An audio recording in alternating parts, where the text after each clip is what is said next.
2025 foi um ano de grandes conquistas e vou citar algumas. Exemplo, através do deputado Dimas Costa, deputado estadual, conseguimos uma verba de R$100 mil, do qual é uma verba destinada ao Hospital Vivi Ramos para a compra de um veículo que vai ajudar na ala do autismo, o TA.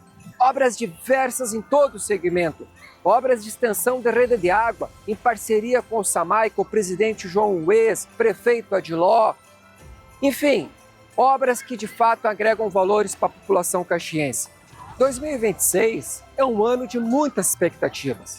Dar sequência nesse trabalho do qual venho desenvolvendo com muita autonomia e propriedade, juntamente da minha equipe de assessores, porque a união faz a diferença. E tenho que honrar os votos que recebi em 2025, do qual fui reeleito vereador de Caxias do Sul com aproximadamente 5 mil votos.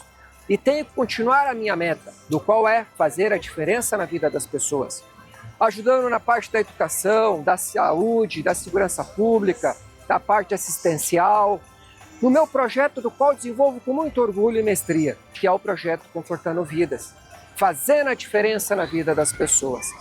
E tenho que extremamente agradecer a todos vocês e desejar um ótimo 2026, com muita saúde, muita prosperidade e que os seus sonhos sejam concretizados também. E jamais deixa de acreditar nos seus objetivos, nos seus sonhos e que sejam todos realizados com êxito e sucesso. Forte abraço e fiquem todos com Deus.